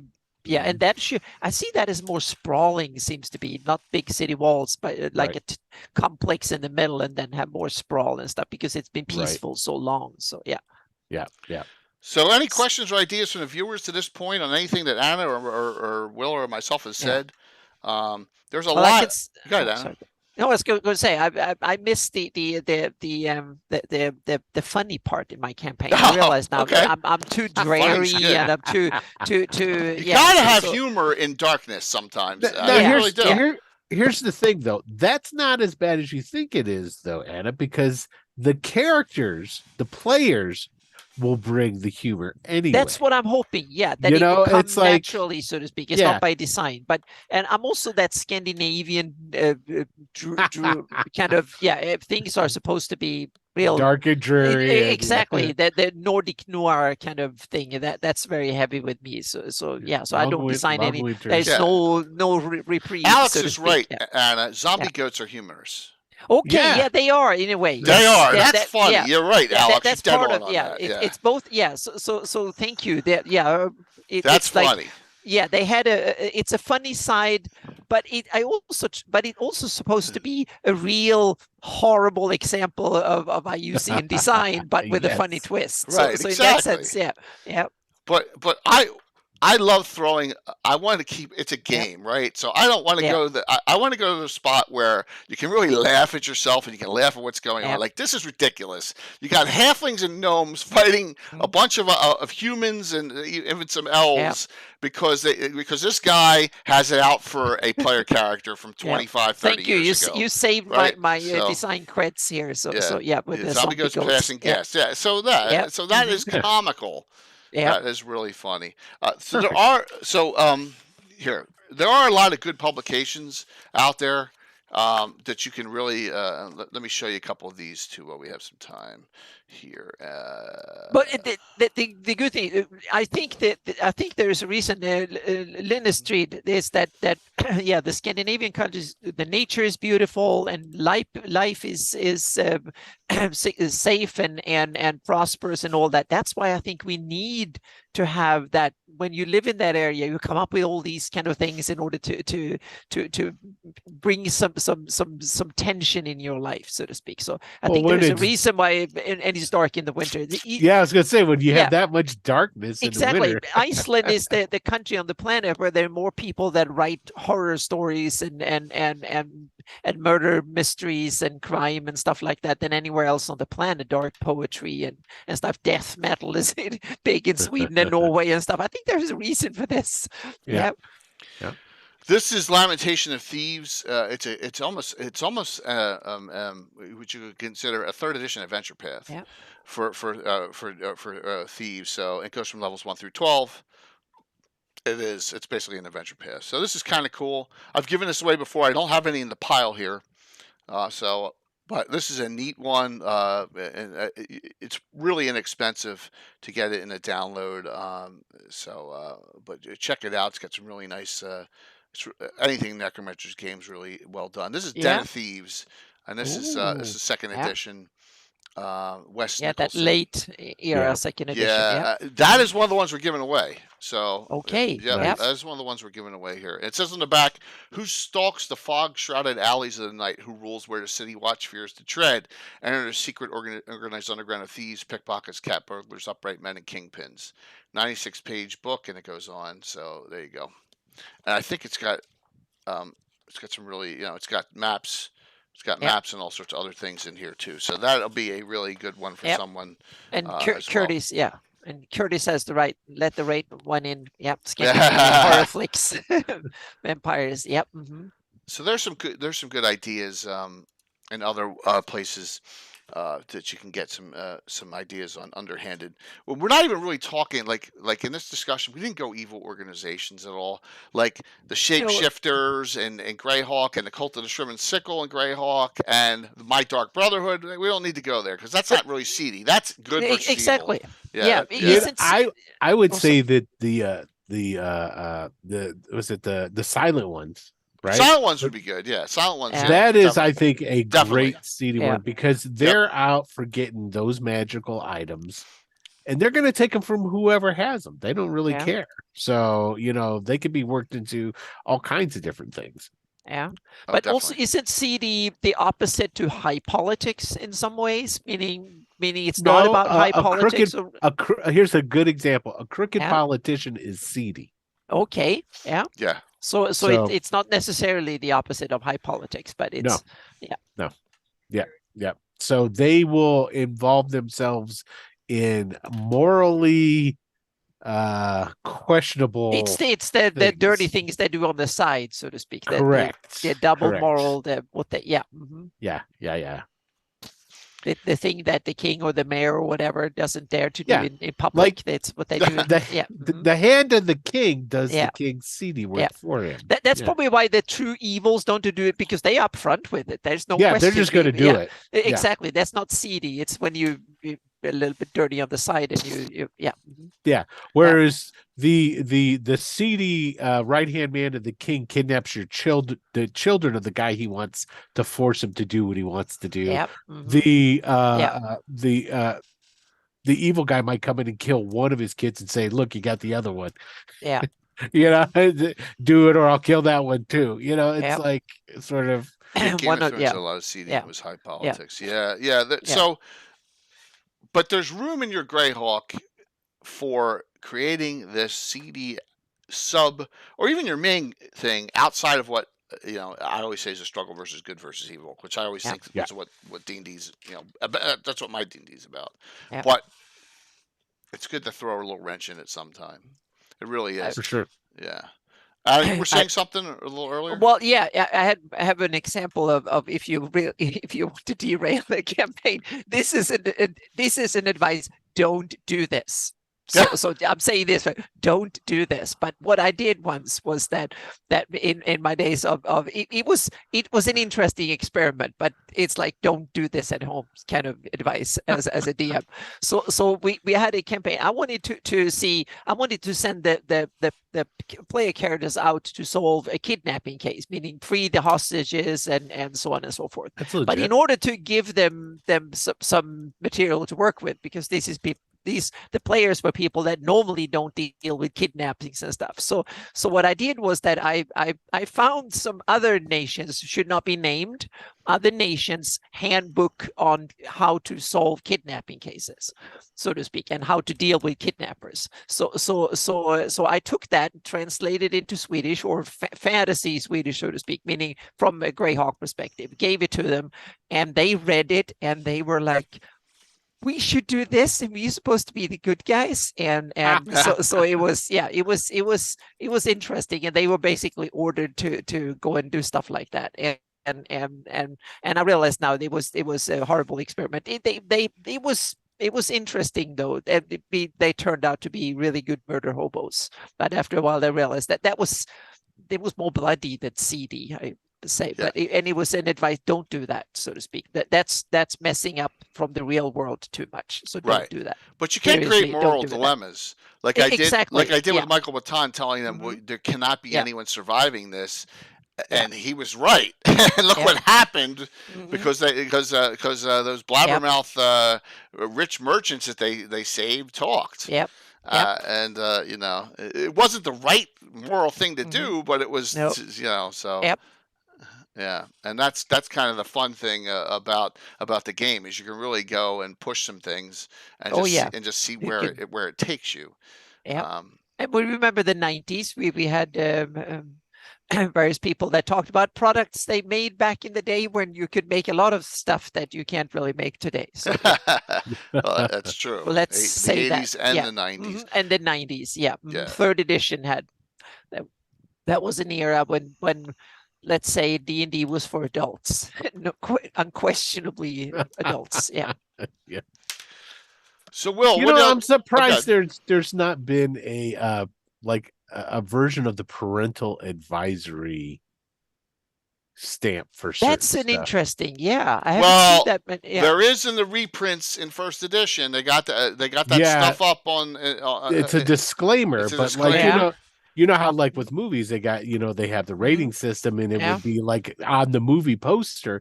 I wonder if they're somebody should We are develop part of a- the established culture now. We don't need to have Right. that anymore. Role-playing games are now on the. We've done it so long. This is nothing new here. Yeah. Yeah.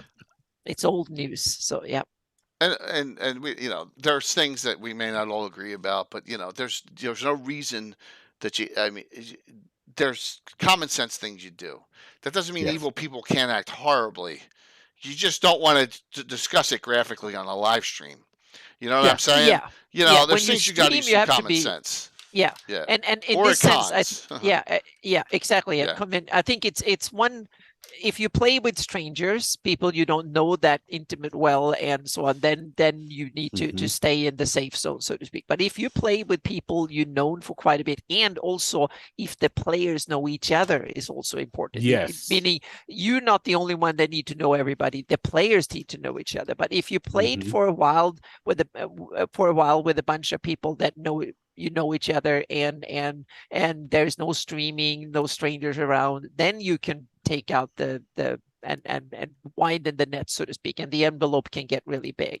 And my advice is also do it gradually and let the players push, don't Yeah, push as a DM. I pushed really hard at times. I've now I don't push that hard anymore. I've been and so don't give them handbooks in how to deal Yeah. with the kidnapping cases, so to speak. So But that's such an awesome story. yeah, it was it's bloody. Yep. Mhm. Well, that's just like with my certain groups of the female genre that come on, and I let them just go at it, and I just keep my mouth Mhm. shut. Yep. I had what my female group I had in Stockholm. We played for 5 years, I think it was something like that. Those were the seediest games I've ever had. Yeah. We pushed a lot of boundaries I've never even come close to with any other group, because they took D&D in a direction I never thought it could go to that degree, so to speak. So it's a very, very different form of game, but very interesting in a lot of ways. But it was up to that game group and the dynamics we had that were different. And it was not necessarily better in every sense. There were some difficulties too, but in some ways it was very, very interesting. And I learned a lot from it. So yeah. There's no reason you can't experiment and try things, and that's what I've been doing for so many years with my Yeah. players and my friends. It's just like, Mhm. some of the things. All right, is some of it a little nutty? Yeah, it is, Yeah. and it's a little over the top, but I don't care because we're Yeah. having fun with it. You know, Mhm. That's the key right there, 100%. yeah. Having fun Yeah. with what you're doing. Mhm. Yeah. Yeah, and John came up with an idea for the name of the boogeyman of Altamira, and called him Old Tom Sorrow, and actually made a poem up about him. I'm like, well, that was cool, John. Thank you for doing Mhm. that. So, and that's all been created from what happened years ago in the game, and just putting a helm of opposite alignment on someone. So, um, when your ethos goes out the windows, you can do some really awful things. You can, Yeah. Michael, you get it. You can tell some stories, and it's just like, you got to know what you can tell and what you can't tell if you're talking to an audience. So, and talking about Yes. graphic instances of stuff is just not the smart thing to do. Yeah. With that. So I asked the audience if you had any questions. If not, we can go. Since I got to be off at 8:30 sharp, we got 13 minutes, so we can do some shout outs and talk about what's coming up. So get in your exclamation point drawings, because we do have 2 giveaways tonight. So just do that, and let's go to that. And if any questions come up during this, then we can do that. And Will, I know you're a little under the weather, and I really appreciate you coming on tonight. That was Yeah. Yeah, it's I'm still high on medicine, so Oh. Yeah. but we're good. We're good. Always awesome. Yep. Yeah, right. Yeah, and wow, I can't even say that name. Linessatrid. There's a difference though. When, for example, if I want to stay on as a live streamer, I can't talk the way we talked in the '90s when we were Right. playing D&D. I Yep. can't do it. Yep. So that Or stuff, just when and- you're not on. That's one thing too. It's like yeah. I've been playing in Vanessa, okay, person cool. now for the past I think a year now. Again, and it's like and the one group I play with, Jay Hafner, you know him, Scott. Just Scott. I mean Jay Scott. It's I'm all right, see man. whenever I say when I differentiate between the Jays, it's like Jay Hafner, Jay Scott. Yep. But it's like, yeah, we're a bunch of old friends sitting around the table playing. We know what each other mean, what we're talking about, what we're meaning, and Right. what we're doing. So it's like we don't have to censor ourselves. We know each other. So that doesn't mean though that I'm going to do content where I have a green and a red card in hand. I'm not doing that stuff. Yeah. I'm not, that's not my game. I've never DM'd that way, and I've never needed to. You understand? There's a big difference. Mhm. Creating, having a little decorum and having a little, but still having fun with the game. And if you've seen some of my games with Ed Greenwood and all the Slob Squad together, it's pretty saucy, right? But it's not. There's no graphic discussion on that sauciness. It's all Exactly. That. Yeah. And that's the difference. Mhm. That's yeah, the that's difference. that's Same a whole nother topic we could dive into. Yeah, we could for future 'Cause discussion. Absolutely. I've always been a firm proponent in that it's not the DM's job really to be the caretaker of the theme park in every aspect. The people who agree to come on the ride, they stand next to the thing, make sure they're so high, and Mhm. they're supposed to be onus of themselves as far as what they can handle or deal with as well. Yeah. They have to, that's like probably the best advice I've ever gotten when it comes to role playing is when you're role playing, lean into the DM's story. Don't go off if it's a story where you're playing a bunch. For example, we're talking about this stuff here. It's like if he's going to run a campaign where you're all a bunch of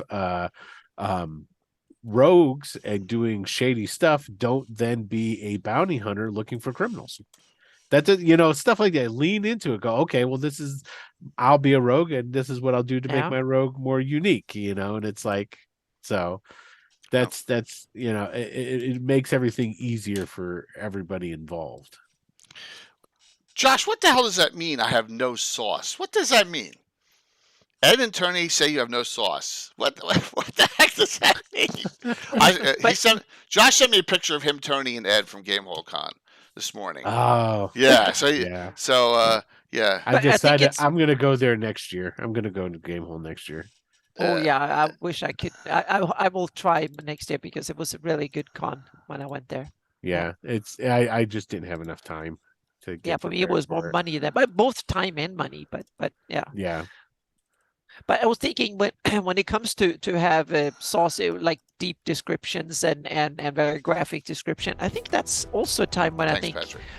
theater of the mind can work really well. If you just Yeah. hint at things and use because people that play role-playing games, you're supposed to do this because you're imaginative and in order to kind of work on your creative side. So in that sense, if you just hint at things a little bit and then let the players ask the questions needed, so to speak. But it's an art form, which means that there's no right Yes. way. You just have to find a way that works for you and your players.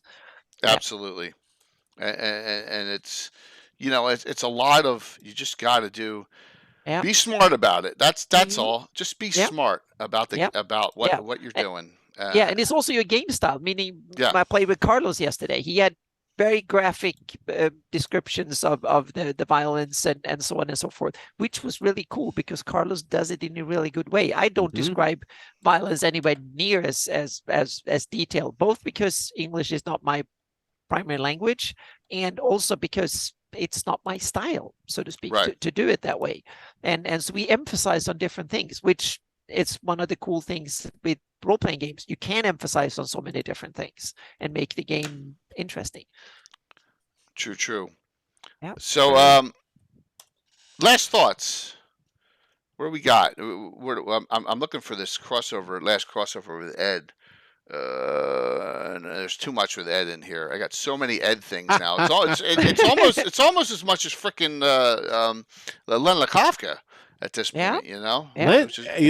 Yeah. Ed's starting to blow up on YouTube. Yeah, it's really good. It's really good. He's doing really well. His channel's doing really well. Doing really, and really well.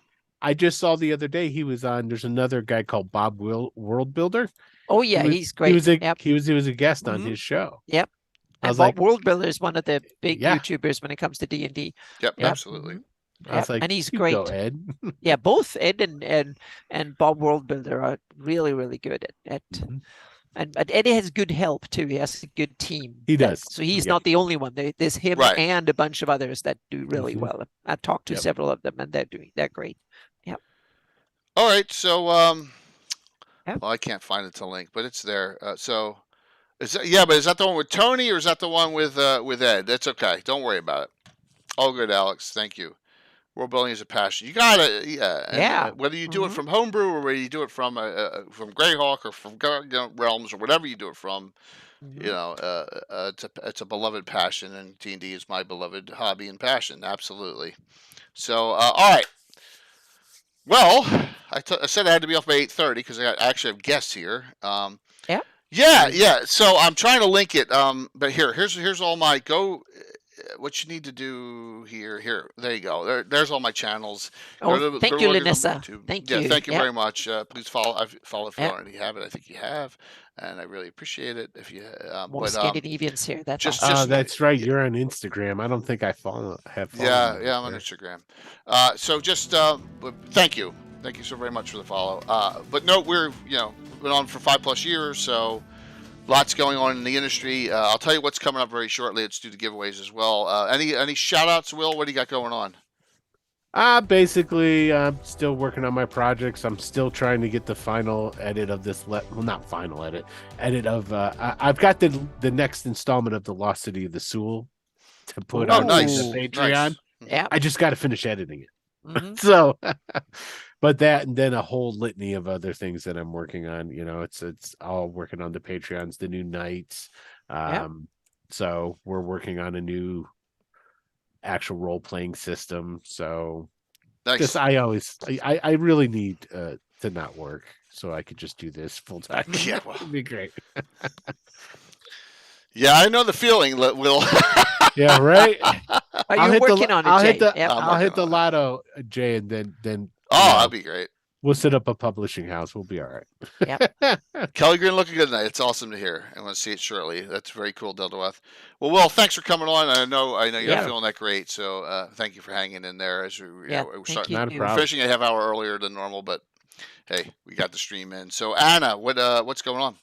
I just posted a couple hours ago a post speaking of world building. It's I'm starting to post the stuff from my Shieldlands campaign. Oh, nice. Histories of settlements and stuff, because that's something that is often overlooked in. So I'm taking all the settlement descriptions and backstories I developed for my Shieldlands campaign, including of course mapping as great. well. So it's a little village called Orona. That is just west of Delard. Both are my invention, so to speak, on the Shieldlands coast to near Dev. So it's things that I try to tie into.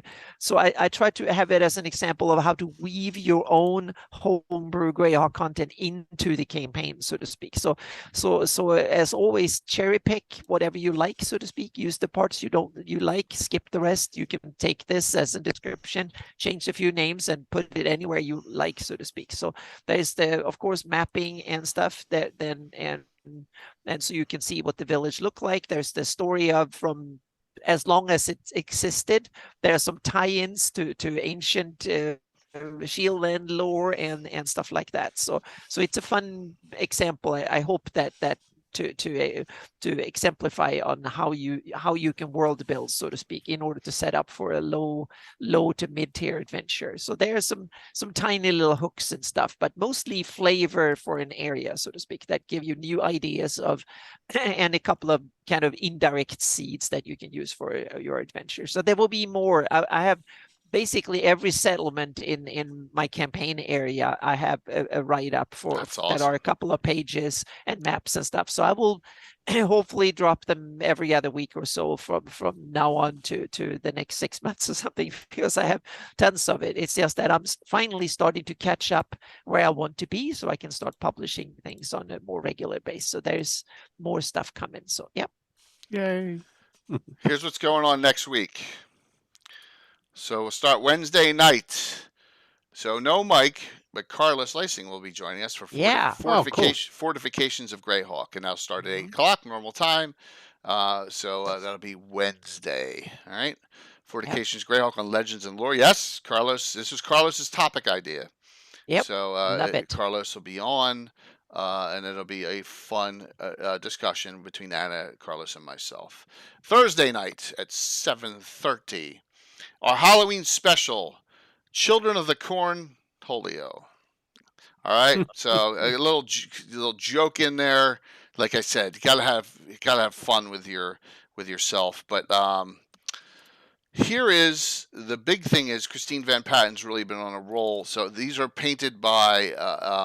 This is a new set for her. So this is, some of the miniatures that Bill has done for this thing. So these corn people, along with the Switch, we're going to give away a set of them that have been printed from our STL that we own from Christine from Moonlight Minis. So all those miniatures, that'll be the giveaway for Thursday night. Will be them unpainted. So you'll be able to get a set of those yourself and do with them as you want. So yep. That'll be at least one of the giveaways for Thursday night's game, and then our Halloween special, which I did an Overgrown a couple of months ago, and normally I do an Overgrown one, but this year we're changing it up with these. Christine has these miniatures; it'll be perfect. The terrain's already done on the table. Saturday morning, Will be up at 5 a.m. his time, but 7 a.m. our time. The Reverse Dungeon with the ever mysterious Tim. Saturday at 7 a.m. I'll be producing it right here, and that continues from Virtual Greyhawk Con. The group, only Alex will be missing it. The rest of the group will be back for this. So, yes, all right, and that'll be a good one. It's all right, Curtis. Have fun with yourself. And that so that's Saturday morning. That's what I got on Saturday, and then next Sunday we'll have another Gabbin. But then a week from Thursday, the rescheduled mess up. We're back with the post-joust celebration, where we're going to see some of Darius the Deposed Thieves tussle up with Spunk, and that's part of the. You'll see what you'll see in that. It's going to be a Reaper Miniatures giveaway as well that night, and that's Thursday, November 2nd. We'll hit that up with our 4 guest stars. 4 good friends and streamers. Looking forward to that, and then 2 of my players, 2 of my regulars there. So that is it. Let's do the 2 giveaways. Last call, exclamation point, drawing to get in on these. If you have both of these or you're outside the United States, I do have Troller game gift certificates I can give. So one of them is your choice of one of these 2, the Den of Thieves or this 5th edition publication, Thieves Guild. And then the other one is Raven's Rook, Will's publication. All right. Winner gets, exclamation point, drawing. I am, you're in. Yep. Winner gets, you're in too, Lee. I saw it. Winner gets their choice of the first one, okay? And if you happen to have them both, I got other stuff. We can work it out, but I do need to get rolling here. So here we go, CloudBot. That's ready. We're going to close this out. Troy getting in under the nose there. That's good. Good to see. Here we go. And I'm putting the First link. winner, Stronghold D&D. Nice. Who will be at GaryCon? He will be at GaryCon, so is Stronghold on to claim? Let me see if he's still on to claim. Uh-oh, I don't see him on. I don't see him on. Well, let me pick. I got 2 more to pick. 1 more to pick anyway, so let me pick another winner. Hufflux. Hufflux winner. Hufflux. That's a new name. I don't think. Yeah. I'd remember that. And Hufflux is on in the chat. So Hufflux, tell me which one you want. Do you want Raven's Rook or do you want one of the Thieves Guild publications, Den of Thieves or the 5th edition Thieves Guild? Yeah, there you go, Hufflux. So tell me. Happy birthday. And I need your full name and address whispered to me, please. Do you want Raven's Rook or do you want one of these 2, Den of Thieves or Thieves Guild? You let me know. Raven's Rook. Oh, Raven's Rook, yep. Yep. Good choice. All right. You got Will's publication. Last winner gets a choice of one of these 2 because Stronghold is not on. And that is Caesar. All right. Good job, Caesar. Caesar, let me know. Caesar, I'm assuming you have with you being old school, I'm assuming it's this one. But if not, I'll send you that. So Caesar should be on too. Caesar, remember in 2022 was our viewer with the most hours watched. Oh. Yeah. So you got Caesar, this one, Den of Thieves. If not, I'll send you the 5e one. So just let me know. Will, Anna, thank you.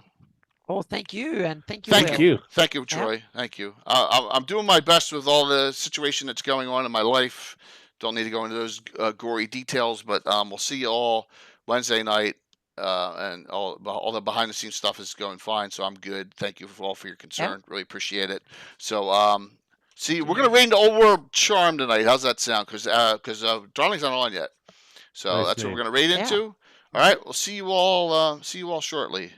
All right, have a good one. See you Wednesday night. Dun.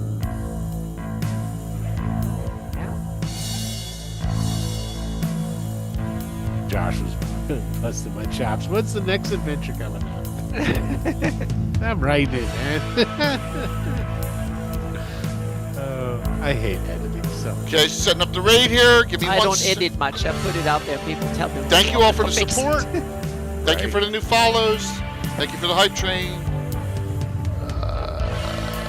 It also, I'm also feeling not confident enough that when I'm writing. So let's put it out there because otherwise I start reading it and then I don't See if we feel can get over as good. 70. So Yeah. keep it and yeah. Otherwise I feel imposter syndrome like crazy. Yeah, So- Nice number. I do. 5, 4, 3, 2, 1. See you Wednesday. Have a good weekend. Bye. I do a preliminary edit on my own, but then Yeah. I give it to other people. Yeah, I do one Yeah. read through and correct the words, but then I ship it, and then I often read it afterwards and correct a couple of things afterwards. But Right. it's I feel so imposter syndrome when I'm writing, so I dump it when I